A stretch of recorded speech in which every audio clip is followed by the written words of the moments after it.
Experience a membership that backs your business journey with American Express Business Platinum. When you pay with membership rewards points for all or part of an eligible flight booked with a qualifying airline through Amex Travel, you can get 35% of those points back, up to 1 million points back per calendar year. American Express Business Platinum. There's nothing like it. Terms apply. Learn more at americanexpress.com/business-platinum. Adobe Acrobat Studio, so brand new. Show me all the things PDFs can do. Do your work with ease and speed. PDF Spaces is all you need. Do hours of research in an instant with key insights from an AI assistant. Pick a template with a click. Now your prezzo looks super slick. Close that deal? Yeah, you won. Do that, doing that, did that, done. Now you can do that with Acrobat. Now you can do that with the all-new Acrobat. It's time to do your best work with the all-new Adobe Acrobat Studio. Hey everybody, welcome to the Single Tracks Podcast. I'm your host, Jeff Barber, and today we're talking with Josh Whitmore, founder of the MTB Skills Factory in Brevard, North Carolina. Josh is a level 4 certified mountain bike coach, and he spent more than 25 years helping riders from total beginners to professional racers improve their skills and confidence on the trail. But we're not just going to talk about certifications and clinics today. We're going to dig into what really makes riders better, how to train your instincts, how to practice effectively, and what separates skills from fitness on the trail. Josh, thanks for joining me. Excellent. Yeah, thanks for having me on and the opportunity to be here. So you've worked with riders of all levels. So I'm curious, when you think about the best mountain bikers that you've coached or ridden with, what makes them so great? Is it line choice, body position, mental focus? What is it that makes these riders different from the rest of us? Yeah, and so let me clarify, I guess, when you're thinking about like the best riders, like are you talking racers or World Cup downhill? Racers, but also a lot of us, I think, we ride with, say we're out in a group and we've always got that one person in the group that everybody's like in awe of their skill and is just like, oh, that's a great rider. So what makes people great riders kind of in your experience? Yeah, I generally consider 6 different categories of things that make good riders. Okay. And certainly, our technical skills are a piece of that. So, we're talking about like, riding skills and then biomechanic kind of body movement stuff. Mm-hmm.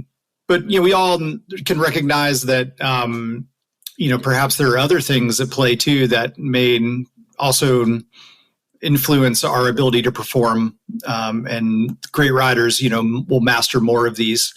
So some of those, I guess, those other ones are, can be just physical fitness. Mm-hmm. Our ability to, there's a certain level of fitness that we need to have and strength to be able to perform specific, strength-based kind of maneuvers. Mm-hmm.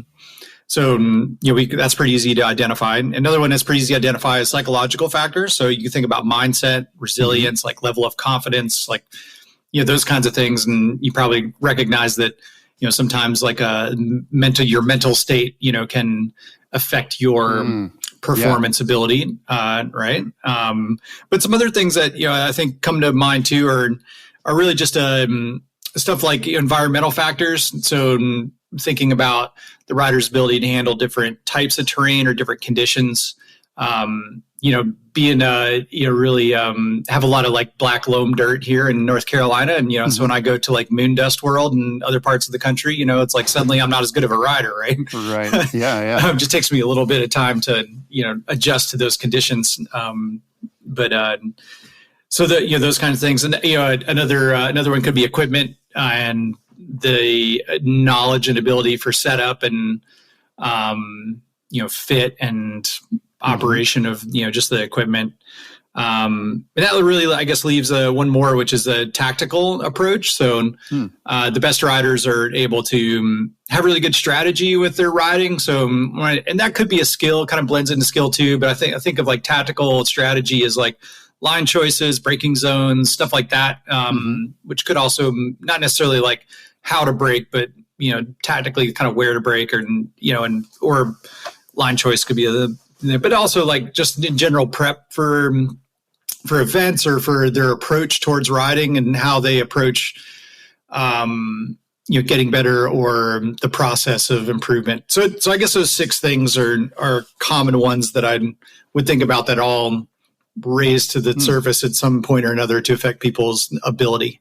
Yeah. It sounds like it's a whole package that makes somebody a great rider, but it also sounds like you're saying that maybe we should cut ourselves some slack when we're comparing ourselves to other riders, right? Because, we may be having a bad day on the bike because of stuff that happened before the ride, or it could be conditions. I find myself doing that a lot when I'm riding with someone and I'm like, man, they're so good. And then I start thinking, well, this is their local trail. They know where they're going. This is my first time riding it. So, is that important to kind of cut yourself some slack as well to say like, we are good riders. We just have things that we can work on. Yeah.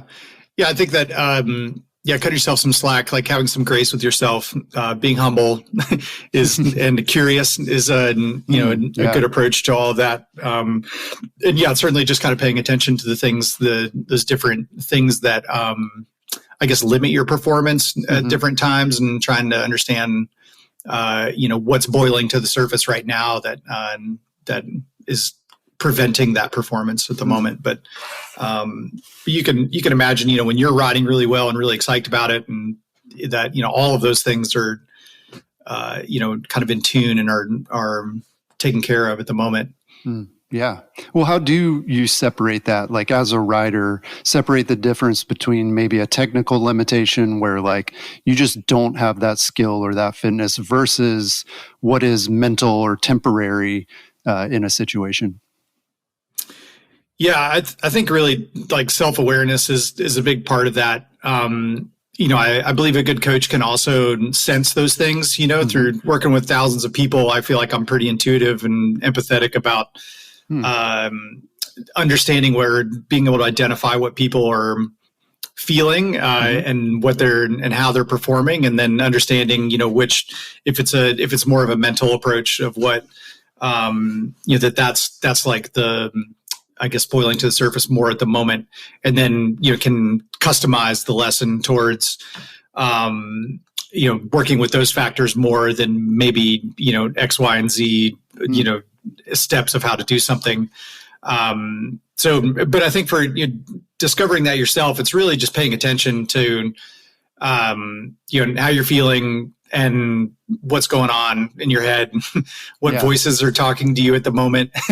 That's a big one. If the voices in your head are saying like, hey, this is fun and I'm awesome and this is a great day, and, or versus like I'm scared or I don't want to be here, or, why are all these other people faster than me, or why can't I do this? Or, like paying attention to those voices, tell you a lot about, what's going on. Or maybe the voice is saying like, I just can't figure this out. Maybe you don't feel afraid or anxious or anything like that, but you're just like confused, or you feel stuck. And then those kinds of feelings might be more lend towards like, oh, well, maybe I need to figure out more of the kind of the technical skill aspect of this than to like change my mindset. Interesting. Well, you've talked about this idea of failing forward. So I'm curious, what does that mean when it comes to learning new skills on a mountain bike? Yeah, I just learned that concept there's a book, author John Maxwell, that wrote a book called Failing Forward, Turning Mistakes into Stepping Stones for Success. And basically the idea of that, in any good long process of improvement, you're not going to have all successes.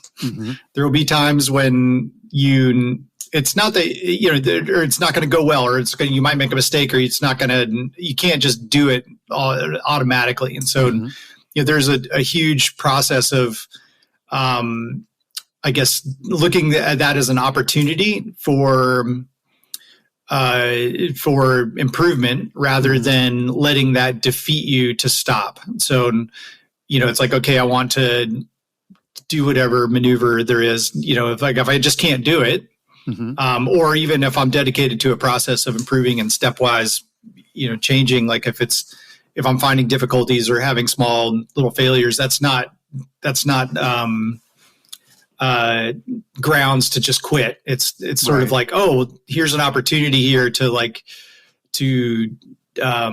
treat that as like, fail forward. Okay, well, great. What did I learn from not being able to do it or failing at this? And how can that inform me the next time that I do it or down the road? So that's kind of the concept of failing forward. Yeah. Yeah. Have you gotten to a point where you're like, not just comfortable with failing, but like, do you embrace it in terms of like, wow, awesome. Like I failed, so I get to learn something from it? Or is that like a work in progress for you personally? Personally,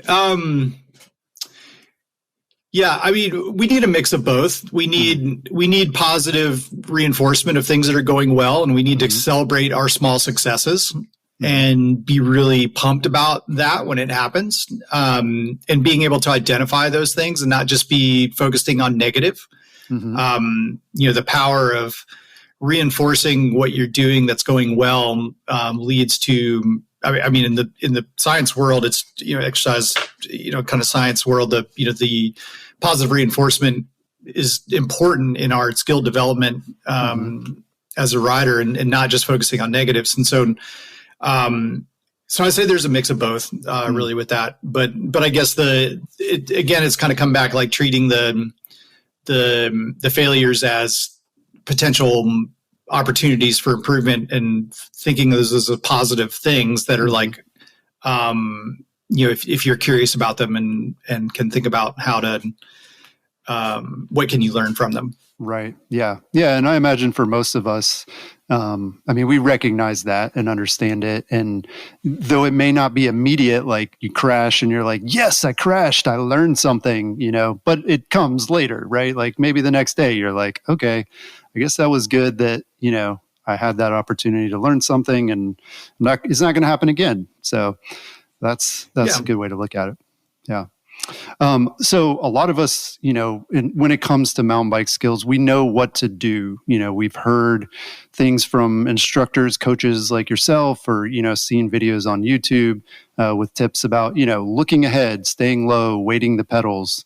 But that doesn't mean that we don't struggle to put it all together on the trail, even though we know what we're supposed to do. So I'm curious, what's the biggest mistake you see riders make when they're trying to practice these skills?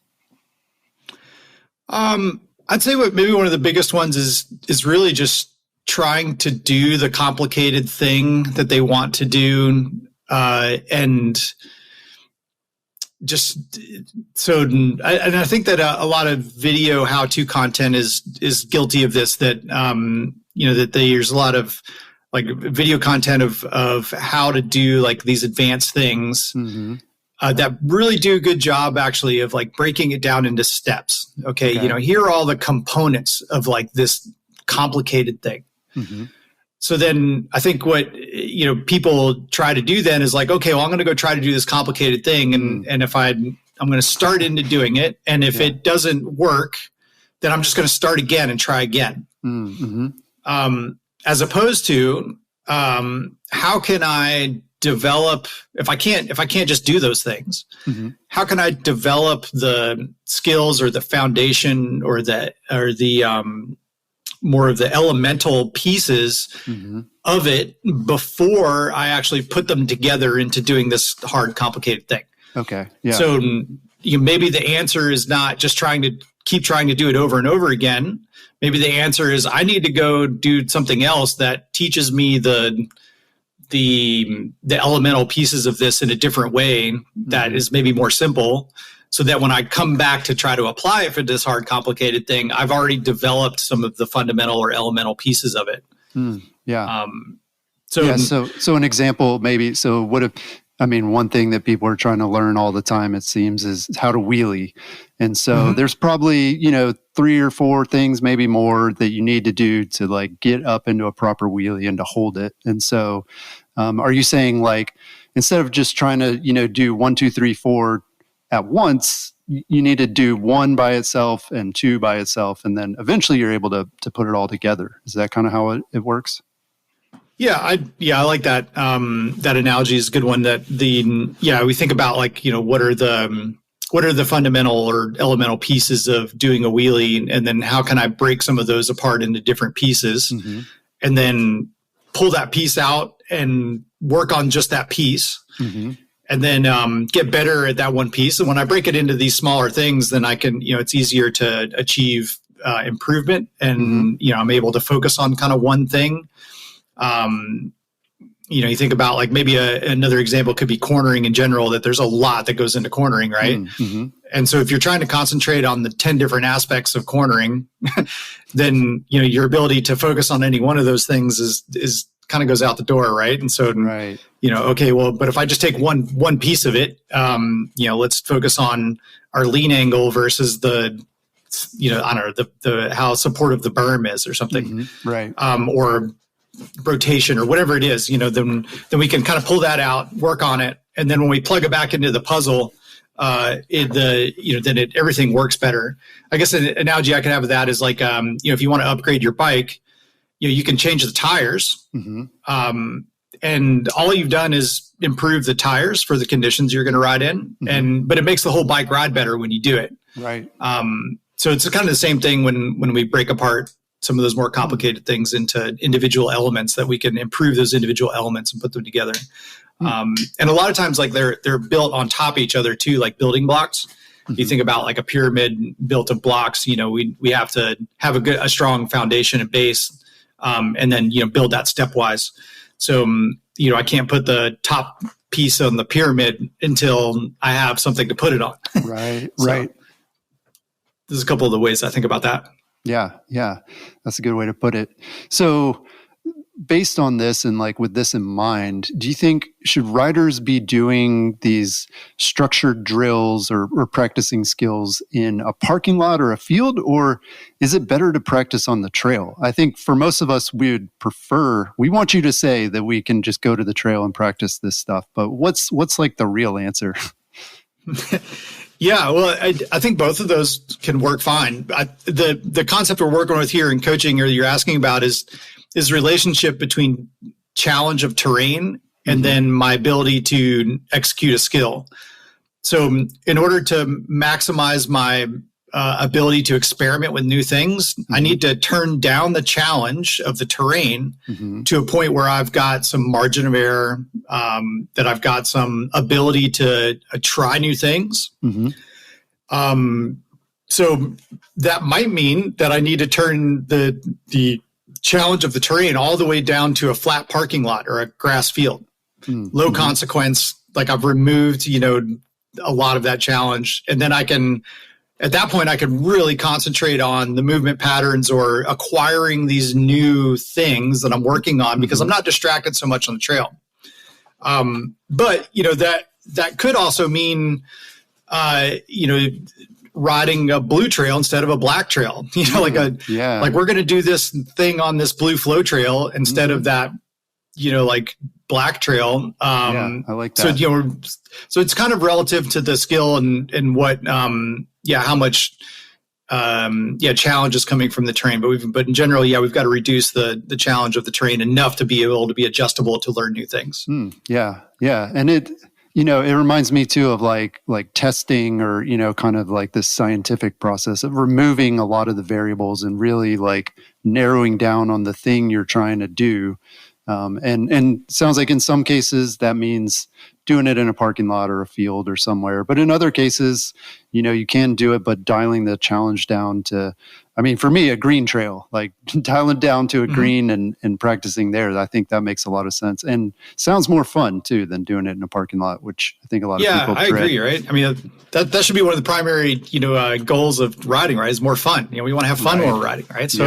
So we also have the other aspect of it of, the terrain challenge, and it's sort of the level of arousal in the rider of there's a sweet spot of if it's boring, so if you spend too much time in a grass field or a parking lot, then like the rider can get bored with doing that.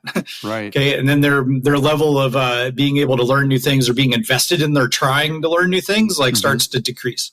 Right. On the other end of the spectrum, right, is like, if we ride stuff that's too hard for us, then our level of arousal is too high. We're in kind of survival mode and we're panic eating, like a lot of times we're not able to like we're just survival mode.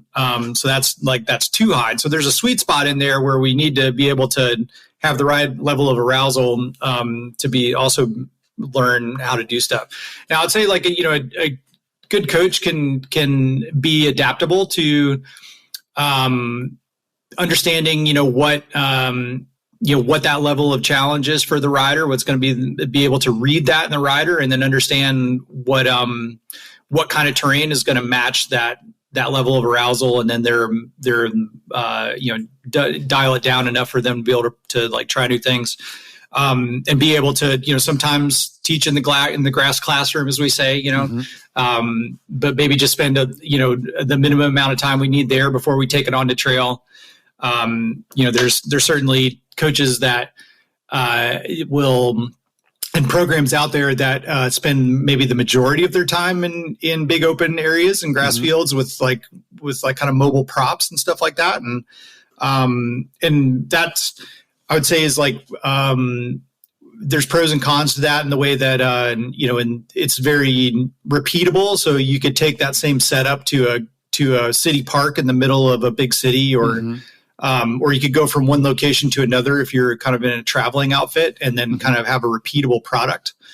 But I'd see over and over again that riders will come to us after doing one of those kind of like grass field oriented skills clinics, and then basically that they've been introduced to a lot of things in this grass field, and then they come to us and complain that they have trouble putting it together on the trail now, and that they need help with, okay, I sort of understand, these body movements or whatever the skills that we were introduced to, and with some props and that sort of thing, but like how do I do it on the trail? When do I do it? How much do I do it on real trail features?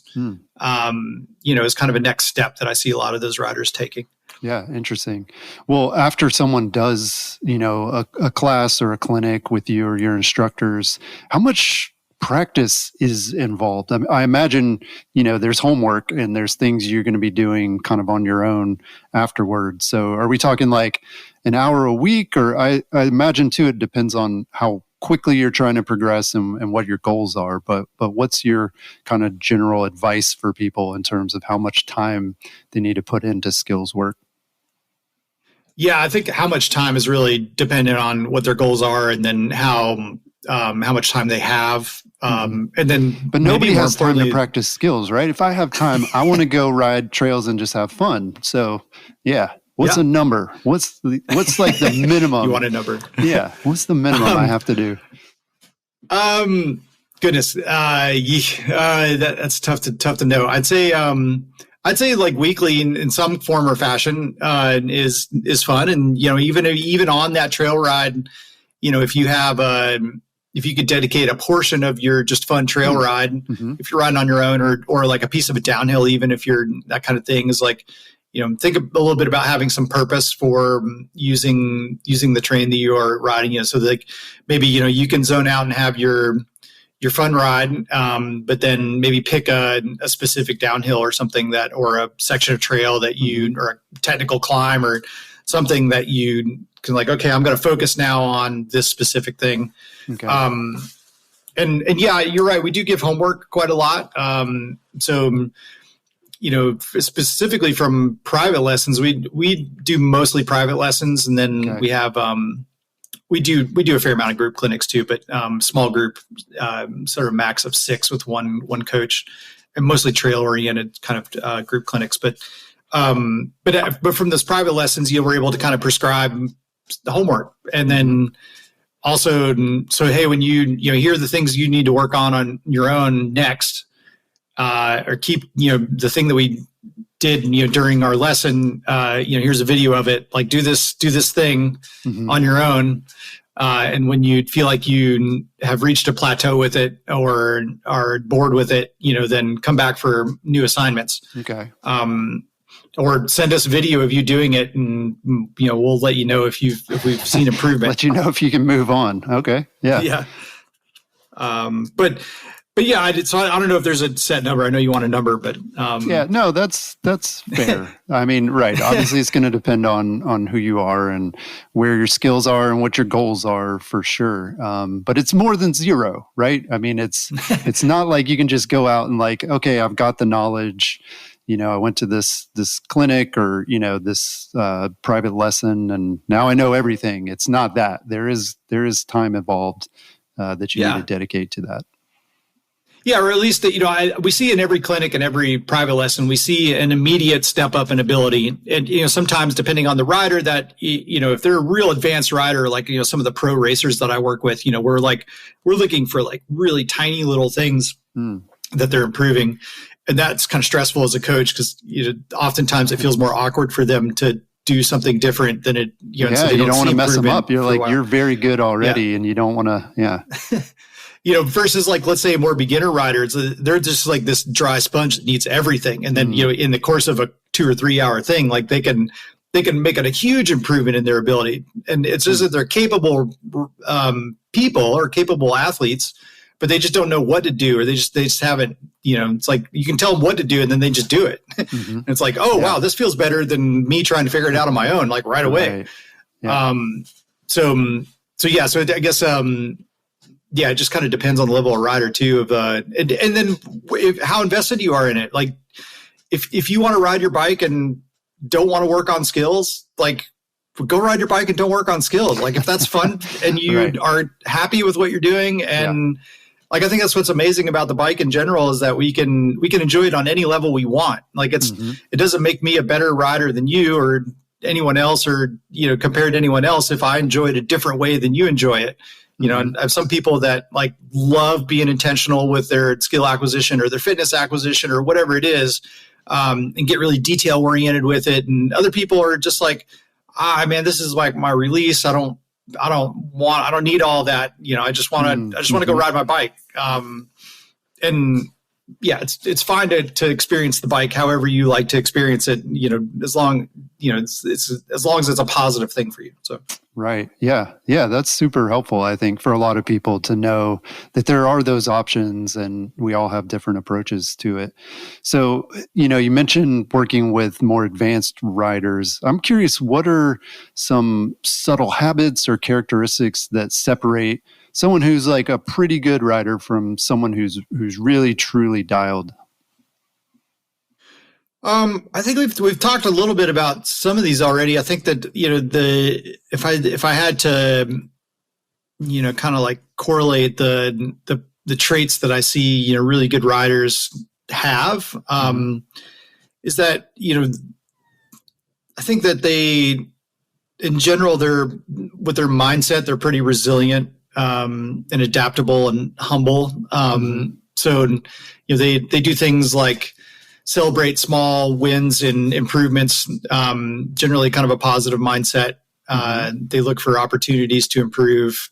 They're humble in their ability and are always curious about how they're doing stuff or how they can get better. They are hungry for improvement, and they're hungry for the process of being dedicated to a process like that they are trying to I guess like dedicated to that process is a good way to think about it. And being intentional, like you said.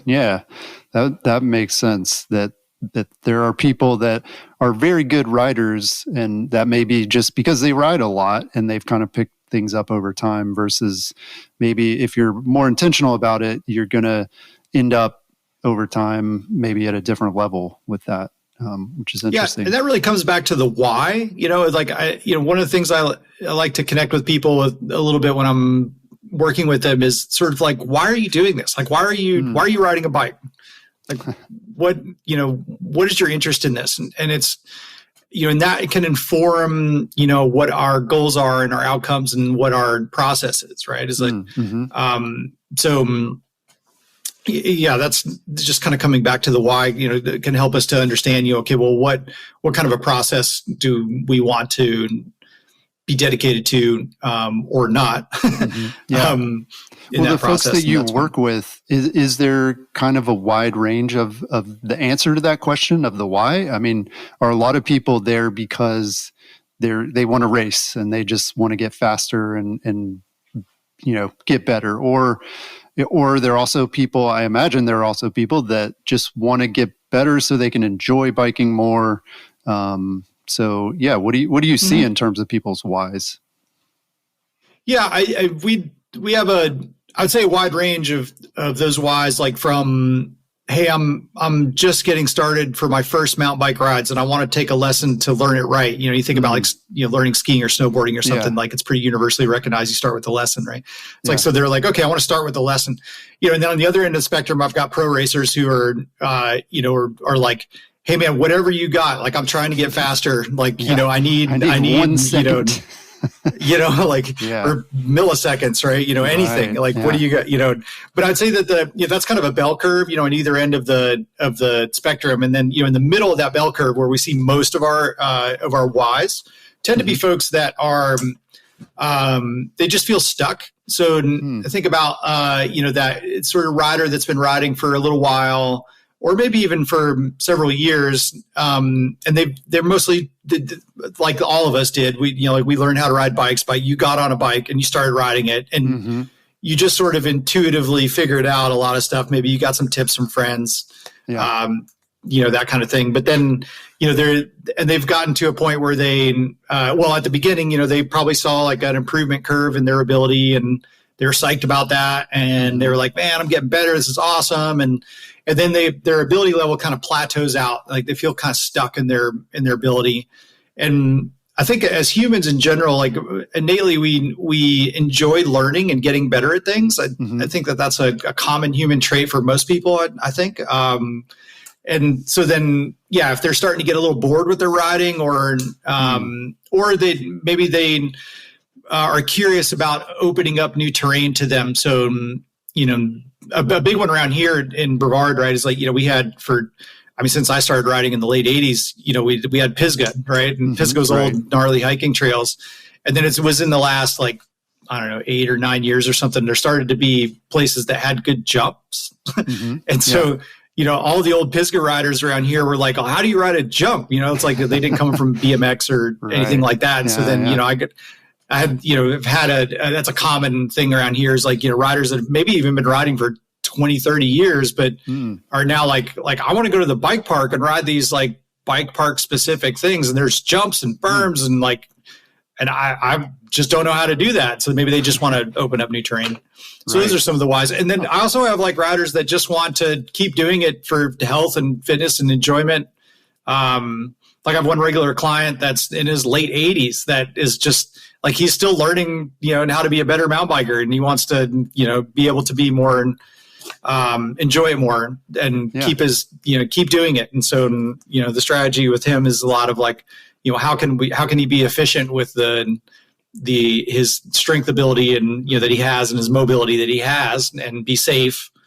I don't want him to like crash and hurt himself and end his biking career. Right. So, so wide range, but it's a huge variety for sure. And a lot, some that I hadn't even thought of, but maybe kind of in the back of my mind, the jumps thing certainly resonates with me, right? Like been riding a long time, and technical trails don't scare me at all. But jumps do, because I just don't have a lot of that near me, but it is fun to be able to do that stuff when you travel. So yeah, great example. Or, we'll see the opposite of that too with some of the racer kids. And so I feel like, I've got youth riders I work with that are maybe they came from doing more like jumping world, like dirt jumping stuff, or that was just what they got good at first. That was their hook into the sport, BMX, or maybe just mountain bike jumping or whatever at the bike park.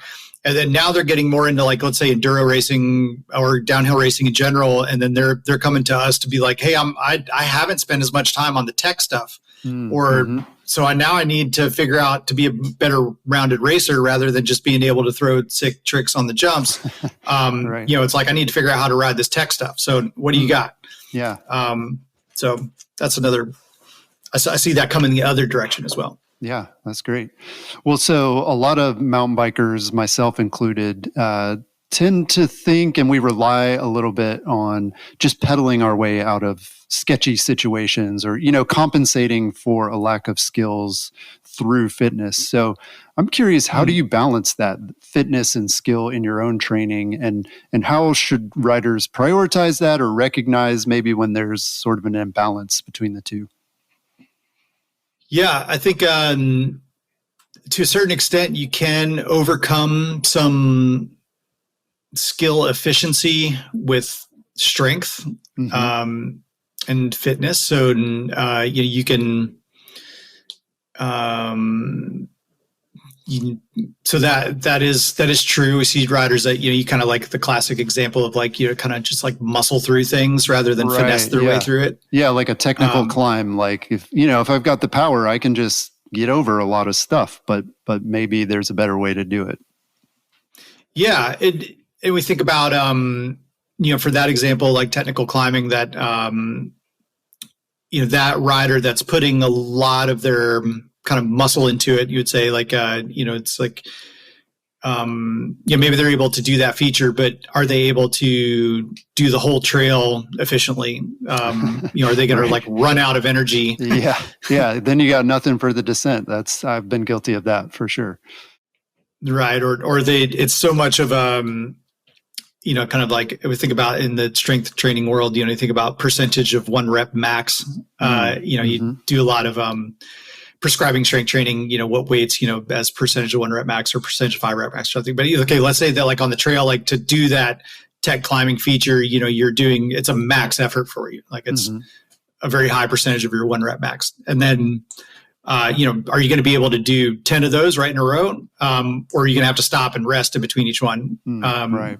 And maybe if you're more efficient with your skill application, then you could use less energy and you could do more of them, or go faster, or make it look more elegant. Depends on what your goal outcome is. Right. But I think like prescribing workouts or prescribing skills training to athletes or to people in general, riders in general, it's it comes back again to like what their goals are, and then are they trying to go uphill, like the whole uphill, quickly? Like, are they like a cross country racer, or they're going for that KOM climb or whatever it is? Are they trying to, I don't know, look more steezy on for their yes video? I don't know, whatever it is. Or just be able to handle more terrain. Like I don't want to. So I think it comes back to goals again. Yeah. And custom for each person. So right. Yeah. And so I guess recognizing that too, as a coach, as an instructor, you're able to kind of tailor what you're doing and recognize kind of where people's limitation is, whether it's on the skill side or the fitness side. I mean, to me, they're so related, like when I'm tired, my skills are suffering, and, that's when I start to make mistakes. And so for me, I guess maybe a lot of times I try to compensate for that. I'm like, well, I just need to be more fit, and then, I'm going to ride better. But I think it seems like also what I hear from folks is that by having those skills, you are more efficient when you're riding, and you're able to eke out more gains even with your current fitness. I mean, is that fair to say? Yeah, I absolutely agree with that. The analogy I like to use is that it's kind of like thinking about your body like a hybrid car. Okay. So there are times when you're using a lot of battery juice, and then there are times when you're regenerating the battery. And so if you can improve your efficiency through skill, then so that you're not using as much battery drain, for any given feature, right? Then your overall battery level is going to be higher. And then more importantly, can you improve your skill ability to the point where you can like kind of regenerate that battery and add to it, so that what ends up happening is that if you can do that, then the places that you need it the most, you have more ability for. Right. So the places that are the most challenging physically and skill wise for you, you've just got a better battery for it. So you think about like an example of that could be, I was working with this, myself, even just on a downhill race that was like, there's like, the old man category on the pro course is a good category to race in because we try and take care of each other, but we got to ride the pro course, right? It's right. it's hard. So that this one feature that I was working on was like I could ride it by itself, but I was not sure. So by itself, if I was like rested and started above it, session it, I feel like I could do it kind of like 10 out of 10 times like that. Yeah. But put it in the middle of a race run, most of the way down the track, I'm going to get there tired. Right. And I did not feel like I was able to do that 10 out of 10 times. And the consequences of screwing it up were like bad. Big road gap.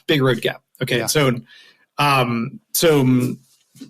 made the decision, and even though I could ride it by itself, like during the race run, it did not make sense for me to do. So I rode around it. And so then, all kinds of things come into play with that ego and whatever. But that's an example of, if I was able to,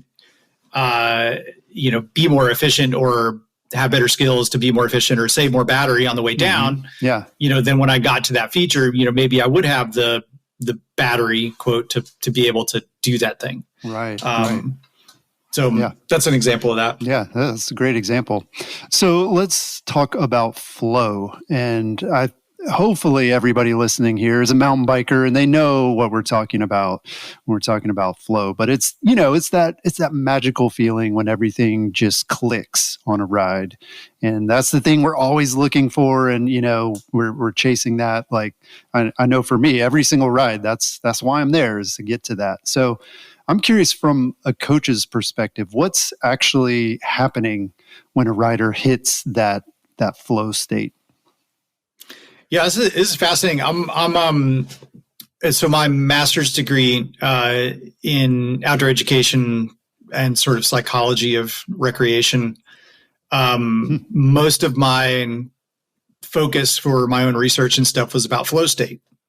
Oh, cool. And so I was pretty fascinated with it. One of the things I found is that the thing that I did as a graduate student research project was that I was kind of measuring it. So different people will experience flow state more readily than other people. Some people experience it more often or are more motivated by flow state. Other people less so.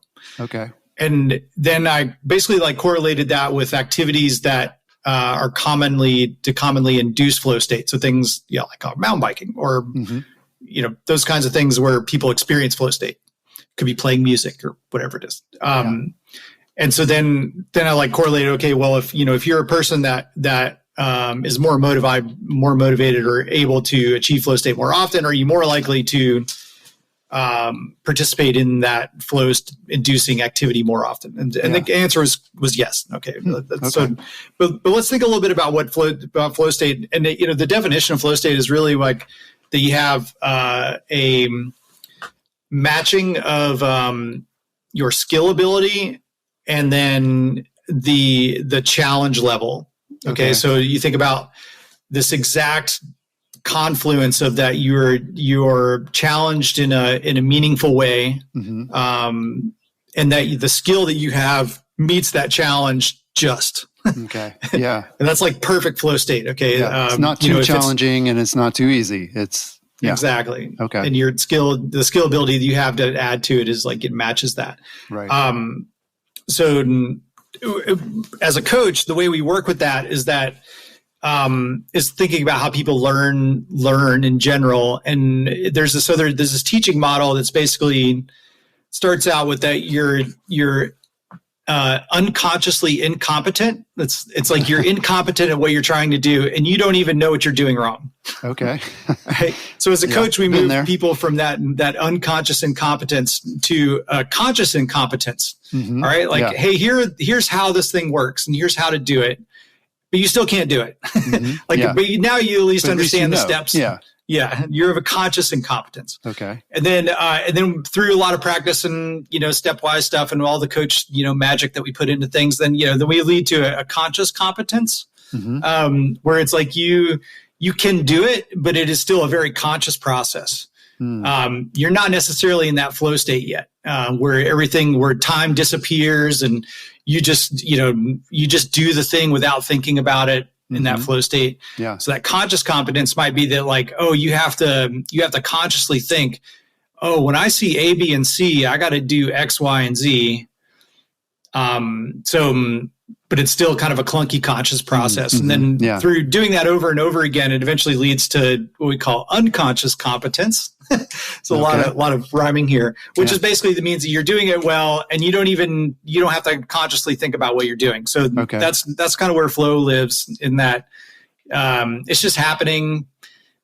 You're able to cruise off that jump or a series of jumps down a trail, and you're not, the computer in your brain isn't looking at each ramp and thinking about the size and the shape and the speed and like tabulating this like spreadsheet of outcomes, and press here, do that, whatever. Yeah. And it just happens. And that's, it's sort of a joyous flow experience. Yeah. Well, this is fascinating. And I like how you make it. I mean, that's a very simple definition of where your skill meets the challenge exactly. And so now I'm wondering about, and you also mentioned that people, for some people, like getting to that flow state is, is more, they really want to do it. Like it makes them happier, or whatever metric we can put on it. And so I'm curious. So let's say there is a trail or a section of trail that is, the perfect match for my skill. It's the perfect amount of challenge. And so potentially it sounds like I'm going to hit that flow state. But now I'm curious, can I hit it again, like multiple times, or once I meet that challenge, it's done and I need like a more challenging thing? Like, how do I keep accessing that flow state if it is that balance between challenge and skill? Does it ever feel like you're a marketing professional just speaking into the void? But with LinkedIn ads, you can know you're reaching the right decision makers, a network of 130 million of them, in fact. You can even target buyers by job title, industry, company, seniority, skills, and did I say job title? See how you can avoid the void and reach the right buyers with LinkedIn ads. Spend $250 on your first campaign and get a free $250 credit for the next one. Get started at linkedin.com/campaign. Terms and conditions apply. Yeah, you can absolutely hit it again in that same thing. And I go back to those in the very beginning of our conversation, those kind of like 6 performance affecting factors that, maybe something changes and it pulls you out of flow state, that your psychological mindset or whatever, it changes, and that prevents you from being in flow state on that same section of trail. Maybe the environmental conditions change. It like, it rained overnight or something. Oh, right. The routes are all trails slippery change a lot. Yep. Maybe you're riding a different bike or like whatever it is, maybe you're tired physically from you did your, we're at the gym in the morning, or you've been riding a bunch the past few days, or, it's at the end of the day at the bike park and you're just smoked, or at the end of a long ride. But, so I would say that it takes a while for because when we think about flow as that meeting of challenge and skill, if your skill ability is increasing over long-term time, then the challenge level of that same section of trail may also just become boring to you at some point. Right. I see. Or less, your level of arousal will be less. So, so I notice that all the time. Is like I travel quite a bit to train other coaches how to be coaches, and I'll be, maybe once a year I'll be at a location like some bike park around the country. And so then, even in my own skill development, I'll like, let's take Whistler for example. It's like each time I come back to Whistler once a year to teach there, then I end up, it's like, oh, I've improved. Like the trails that I used to find flow state in, like I'm like, are now like feel a little boring. Like I kind of need something else. So then it's kind of fun to take a step away from that section of trail you're talking about, and then come back to it, a year later or whatever. And, and you'd be like, oh, my skill level improved enough that this trail is no longer like inducing that same match of skill and challenge. So, yeah, that's interesting. And it kind of answers my next question, which is, how do you measure progress in skills? Versus, fitness is pretty easy, right? I mean, you could go out and you could run a mile and, the next day see if you're faster. But with skills, how do you measure that you're actually improving and that your skills are better from one day to the next? Yeah, well, at first it's really tough to measure one day to the next, right? It's like, it's kind of a long-term improvement curve. And it's not linear either. There'll be times when you may be worse or feel worse. And specifically too, a lot of times when we're learning new things, especially for better riders, like it feels more awkward and weird or slow to do things differently. You're mapping new movement patterns. And so then it may actually feel worse for a while until it like incorporates. So I run into that quite a lot with like the real high level riders that, have to like promise them that like that they're like, freaking out. They're like, what? You messed me up. They're like, just wait, it's like, stay with it. It's like, this feels worse. It's like, well, you're like good right now in spite of yourself. So, but I think, one way to measure that long-term is like, it's really like your fun meter, like, are you having more fun on the same terrain or, are you I like that. achieving flow state more often or whatever? Or confidence in terrain, you like, let's say, think about like drops as a classic one of this, that, you rock up to this big drop and you're like, your brain is like scared, like, no, I don't want to do that. That's too much. Yeah. You go away, you do homework, you ride other smaller drops, you like work on your skills or whatever. And, you come back to that same big drop and you'd be like, how do I feel about it? And it's like, no, I don't want to do it. Like too hard, go away, like do more work, whatever. Then you come back and eventually you come back and you'd be like, oh, I see that. I can do that. And then it's time to execute. I like it when you rock up to old features that used to scare you and be like, oh, now I see it. Like I see another rider do it and you'd be like, oh, I totally get, I can do that. Those are good. Great. Those are good sensations to tell you're in. Also, I guess video analysis is another way. So we use this app called Sport Sense quite a lot, which is a video analysis tool for sport stuff. And so we, through that, like I encouraged our clients to send us videos of them doing things, down the road. And we give them like continual feedback on what they're doing. And, but you even just like self video is good in the way that if you are looking for, did I move more? Was my timing good? And does that actually quantify it too for you? I mean, it sounds like it's more sophisticated than just like an iPhone video that you watch back. Does it kind of quantify like your form or how you're doing in your skills? I don't know that. No, it doesn't really like quantify like, oh, I moved, this angle is better before you were at 30 and now you're at 32 or no. Yeah, it's definitely not that like level of detail, but you could think about like your self-perception versus what you actually are doing, is and you see a video of yourself, you're like, oh, well, I wasn't low at all through that, or like I thought I was getting my hips outside of the bike on that turn, but I really wasn't, or like look how stiff, and and so just being able to see that yourself. Like Reddit and different forums where people will post a video and be like, how's my form? And so, it sounds like that's a really helpful thing to do. Yeah. If you're not, or I guess if the more fitness metrics aren't, like segment times or power output or whatever it is, like if we're beyond that level of detail, then some of those other things can be more subjective.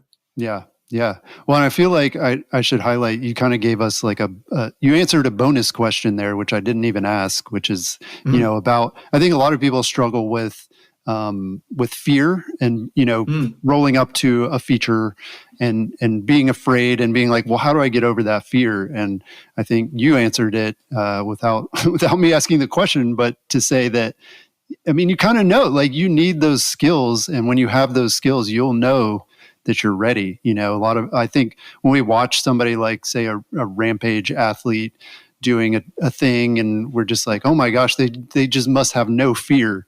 That's not it. They have skills. That's the difference. Right. So yeah, that's great. Yeah. I'd say that I guess a key takeaway of that is that happens to all of us in some shape or fashion, that, especially when we get into terrain that feels consequential to us.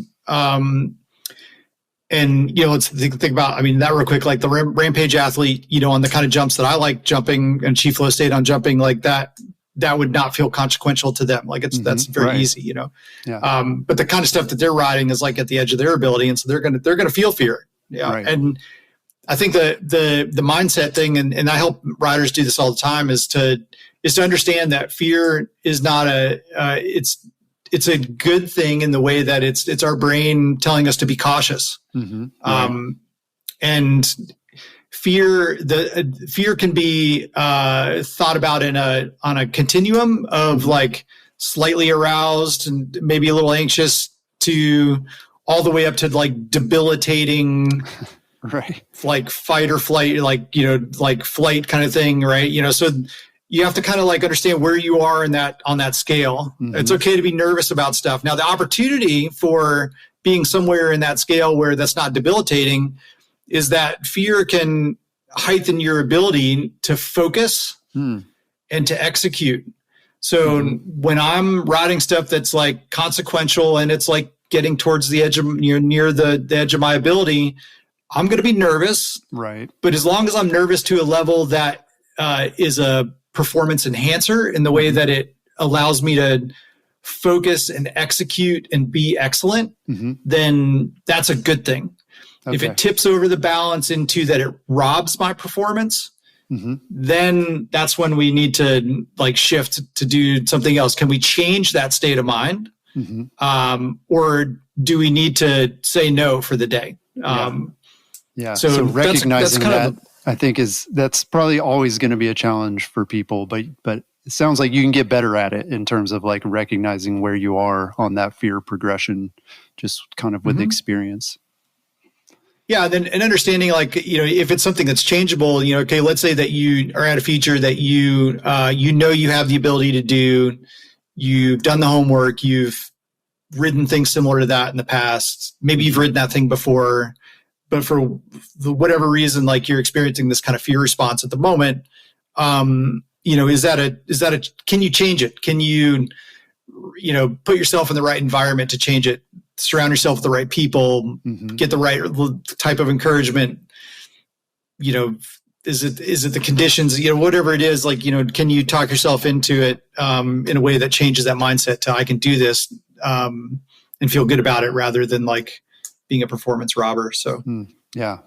So and then maybe that's the answer to that is like, okay, breaking it down into what are the execution pieces to this thing, and can I focus on just executing the sequence of events that need to happen to make this thing happen. And so then rather than like fear of an unknown outcome or an unknown thing, like I'm going to try it and see what happens. Like you identify what the process is. Okay, here are the steps that I need to do this feature. Can I do those things? All right, I'm going to execute those steps. Here I go. Focus. Yeah. So those are some tricks to work with that stuff that would help with athletes all the time. Yeah. Awesome. Well, Josh, you've been doing this for a long time. And so I'm curious, how has mountain bike coaching changed since you started?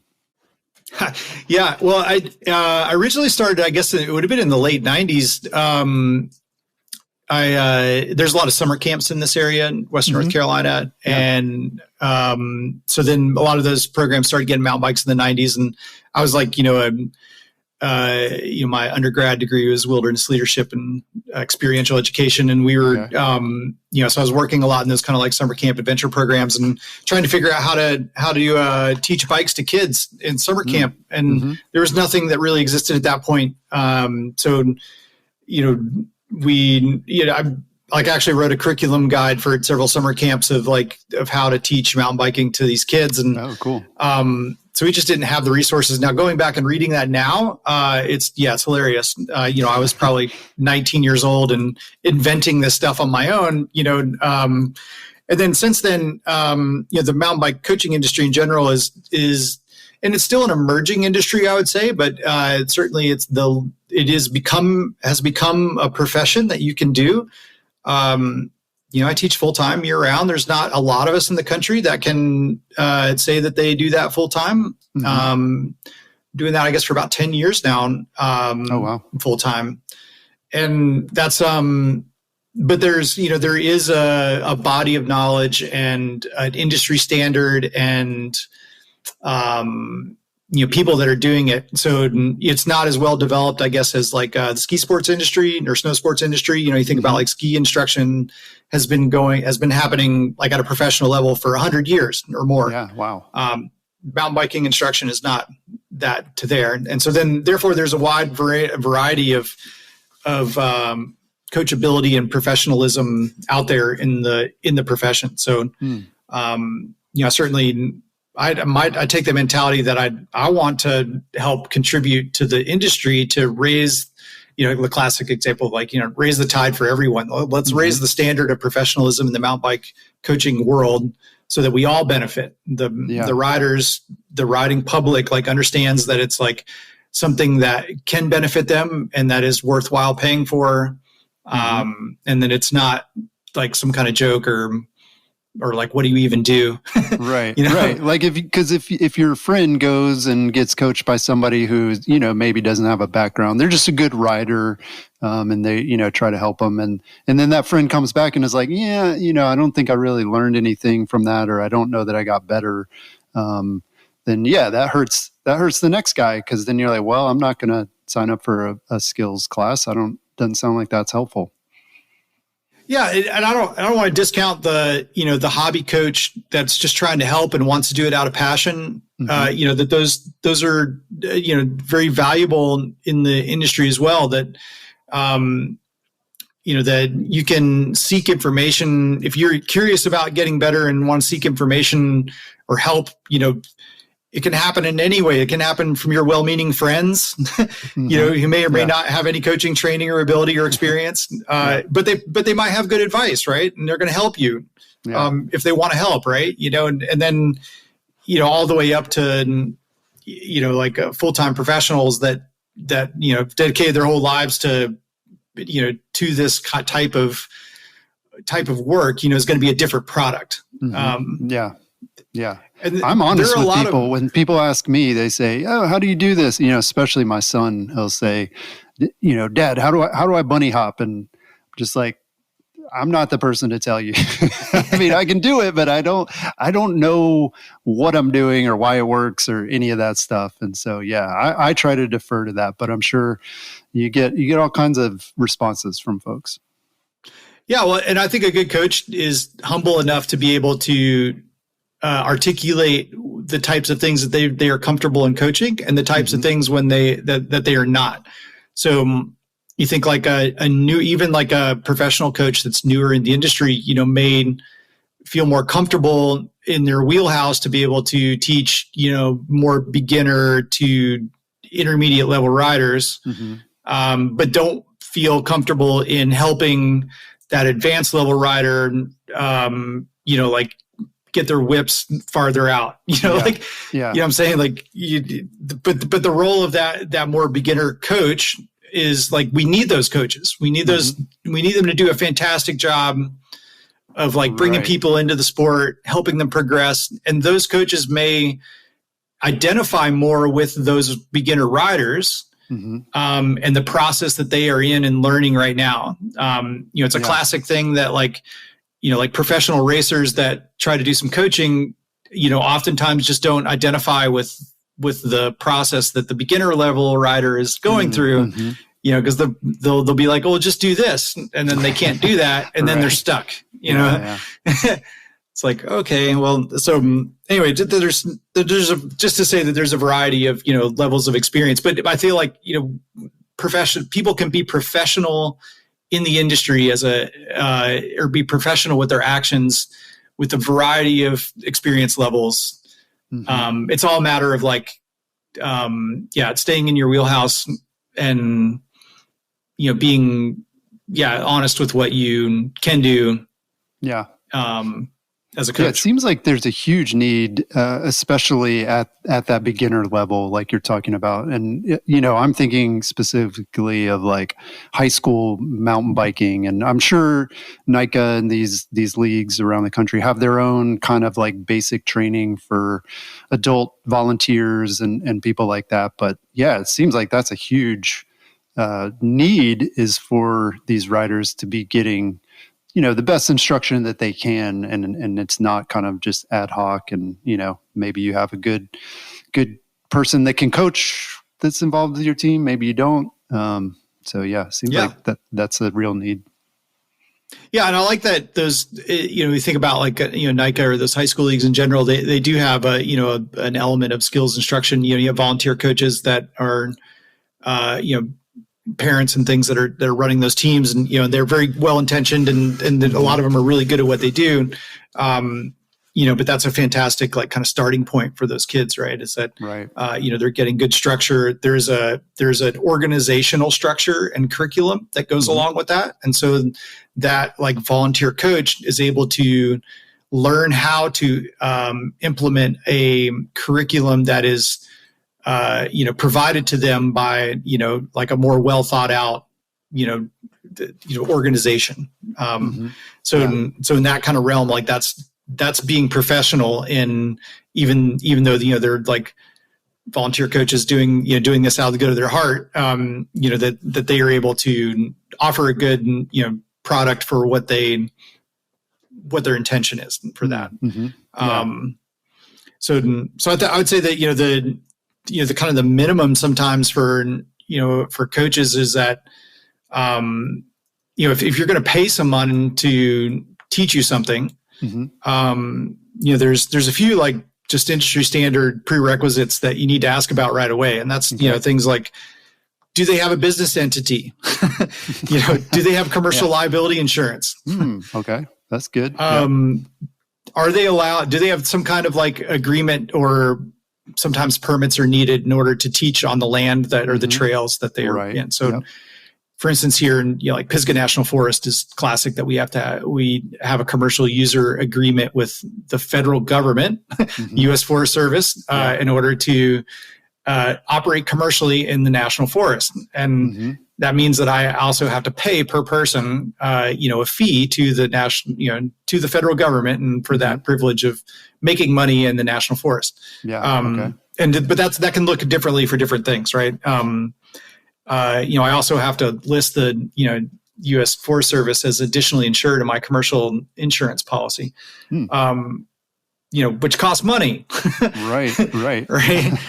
But then also, thinking about like, okay, well, what kind of first aid training do they have? It's definitely an industry standard to have some level of first aid training, depending on the terrain that you're working in. That could be different levels. So, if it's pretty front country, just like basic first aid and CPR, or whether you move up through wilderness first aid or to the more the gold standard, like wilderness first responder for like more remote operations.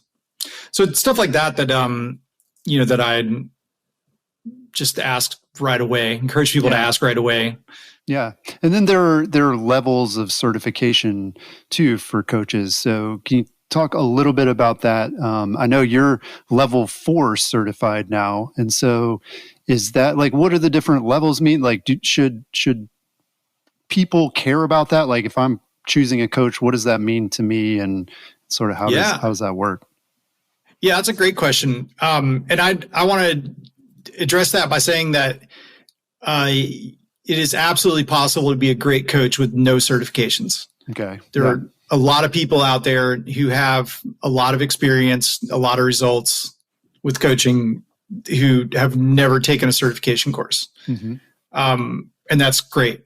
They learned, the best ones of those have learned that through experience of working with people in person, a lot of them, or they've been able to apprentice under programs that have offered them training and kind of mentorship. But the way that I view certification is it's like professional development. So in the United States, it's not required to be certified to teach anything. Well, skill stuff like mountain biking or school, rock maybe. climbing. Hopefully school, there's some kind of... Right. Yeah, maybe not. But it's a way I would say that certifications are a way to professional development for coaches. It's a way to like gain more proficiency in your coaching ability and more quickly. So rather than kind of learning trial and error or like iterative process in your own, it's like, okay, well, let's lean on the industry as a whole and the experience of the industry of whole of like good practice and good methodology and be able to sort of stand on the shoulders of that industry.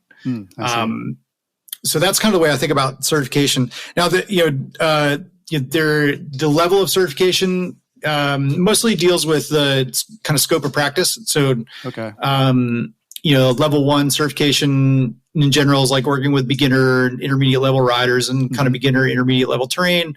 There's certifications that deal with more air stuff like jumping and drops, kind of certifications for tech stuff. There's certification, the level 4 certification is the highest level. And that's kind of working with all level riders and all terrain.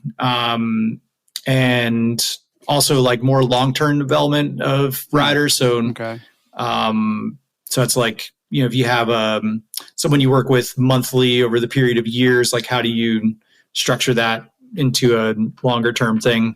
I see. So I would say that, the thing that certification allows the consumer to do is to easily recognize that this person has passed the internationally recognized standard for the thing that they're certified to do. So it's like having a driver's license in the way that you're like minimally competent at the level of the certification to do the thing that you are certified to do. That doesn't make you a great coach. Certification doesn't make you a good coach. It's just professional development. So it's like there's a lot that goes into coaching. You can't expect to take a weekend level 1 certification course and suddenly be a great coach. Like there's a lot more that goes into it. The best coaches, even with certification, exist in an environment where there is apprenticeship and mentorship and peer learning, peer feedback, so that they can, learn in a myriad of ways. So, that makes sense. I think, with a lot of things, experience tends to be a really good teacher as well. And so, even though you've got that certification, it takes years to kind of develop that and really dial in your coaching. Yeah. And I would say that the certification levels are like it is harder to get through them the higher you go without a lot of experience. So for instance, just the standard to pass the level 4 certification really requires a coach to have coached a lot. So to be able to have the proficiency to be able to do it. So that it does go hand in hand with that a little bit. The level 1 course is a little more attainable for kind of anyone that rides a bike. Like you could, if you have reasonable social skills and can ride a bike, then you could reasonably do the level 1 course. And you're going to get a lot out of it. You're going to get some teaching models and some risk management practices and understand the industry more. So that's great. That's great. And are these certifications in person or can this be done online? Yeah, they're pretty much all in person. There are some additional, additional professional development modules that you could do online. So, for instance, if you want to learn more about adapting your coaching ability to e-bikes, then maybe there's like an online module that you can take for your certification level, do that, or or working with kids, you could maybe there's some of those kind of like, but they're pretty much all in person. Okay. Yeah, that's good. That's reassuring that it is, because you're mentioning like social skills and things. And it's a lot more involved than just, kind of book work and knowing what to do. And it's much more hands-on It sounds like. Well, skills coaching and certification. I will say that like USA Cycling, kind of like fitness endurance coaching certifications, those are all pretty much online. So like the base level of that, you kind of study a book and take a test, and then you can get your USA Cycling coaching license. So depending on the program, what it is, but I would say all the skill-based coaching certifications aren't just like a quick online thing. Okay. Gotcha. Cool. Yeah. So, we've talked about a lot of stuff here today, skills and different tips. So I'm curious, what's one small thing that listeners could do today that would immediately make them better riders, or at least a habit that they could develop that's going to help them? Yeah, I think maybe this is pertinent, I guess, for most people these days, that so the riding is evolving, right? It's always evolving. Trails are evolving, the equipment's evolving, the way that we ride the bike because of all that is evolving. And so, one of the kind of newer, well, I would say newer, but I guess maybe it is newer. But I would say one of the very most common things that I help people correct in their riding these days is just a movement pattern of vertical range of motion. So, and even like we're starting to move a little bit away from just get low all the time. Okay. Very long time ago, we used to say like, you'd hear the old myth of just get back, right? Get back, get your weight, but lean back, and that came from the old bikes when you had to do that, like 26-inch wheel bikes, very short wheelbases, steep head angles. Like you had to ride them out the back, or else you're going over the handlebars. And you didn't have a dropper post, right. So you had to get back. Yep. I feel like that myth is pretty well dispelled at this point, right? The kind of what we're working with now is really people do tend to be fairly more centered and more low. I will say that the current kind of like thinking is that we're actually trying to teach people how to be taller more often now. Okay. Interesting. But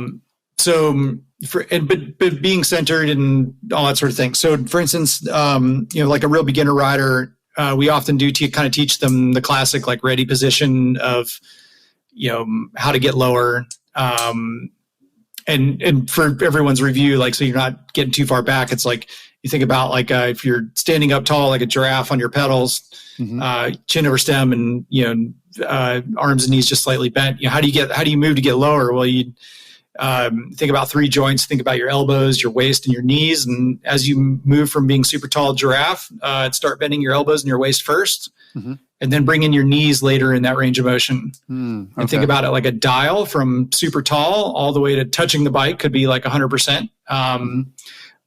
So if you just bend your knees or start bending your knees first, then that's probably the most common mistake that I'd help people correct, is that going from super tall giraffe down to get lower is to bend your elbows and your waist first, and then bring in the knees later.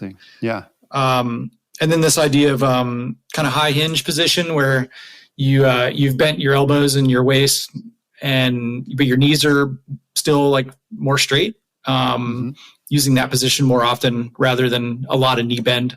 And the reason why is that you think about like efficiency, strength. So, if you're standing in line at the bank, you'd stand with your knees like fairly straight. Your muscles are for balance. Your weight is like through your bones. If you tried to stand in line at the bank, like in chair pose, so like, or do a wall squat, you're not going to last real long.